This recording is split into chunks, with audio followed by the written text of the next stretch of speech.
Today's Sunday. What the fuck?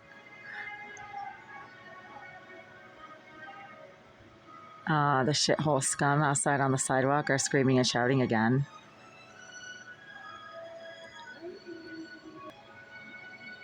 Wow, so if that screaming and shouting continues directly outside on the sidewalk, I'm going to have to start recording that instead of recording what I was about to record,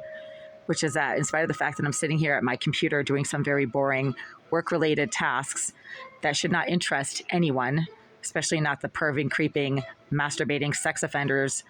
in this building who are being provided with footage of my personal activities that I engage in the privacy of this living space as provided to them by the Greenville Group. The psycho directly below in 76, who is a pedophile that has a thing for young girls, has recently, over the last maybe 10, 15 minutes, started repeatedly, violently slamming and banging things directly below my bed, over in that corner where they seem to sit for hours at a time, crouching like a violent creature, like a caged animal, and behaving like a caged animal, because I've been sending text messages to one of my young nieces on my phone. This violent psycho reacts almost every single time to text messages that I send to my young nieces whenever I do randomly happen to send text messages to my young nieces, which is not that often. But this person, this mentally disturbed psychopath and pedophile sex offender, presumably Jasmine Irizarry, who is a level 3 registered pedophile, she has knowledge of A, what I happen to do on the privacy of my phone, when I happen to be doing it in the privacy of this living space. B, she becomes violent and aggressive deliberately and consistently in the area below my bed, slamming and banging blunt objects, heavy blunt objects repeatedly below my bed in an activistic capacity on a moment-by-moment surveillance-based basis.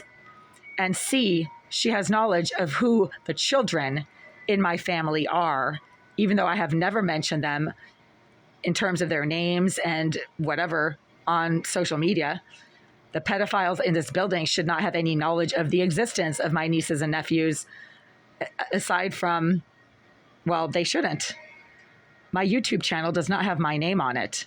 It has no indication whatsoever of any connection to this building complex. And yet the building complex, pedophile resident activists who claim that they're BLM, seem to know everything about my family, particularly the young girls in my family. They tend to seem to focus on the children in my family because this is a large-scale criminal RICO case operation, not just against me and the use of surveillance devices in this living space and the hacking of my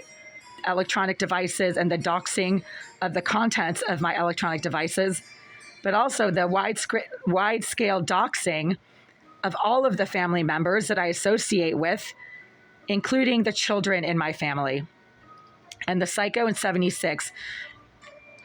never misses a single communication that I have with my nieces on my phone without becoming aggressive and violent repeatedly, almost like uncontrollably, directly below my bed.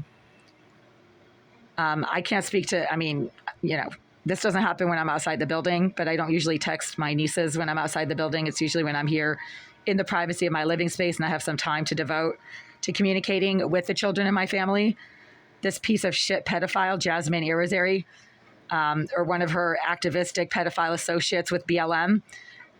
violently and deliberately reacts in an aggressive manner almost every single time I happen to send text messages with my nieces at random times of the day. I'm sitting here in my very curtained and enclosed living space, engaging in some very boring activities on my computer that involve work-related obligations and tasks that should be of no interest to anyone. And yet, as soon as I started texting my niece, the psycho director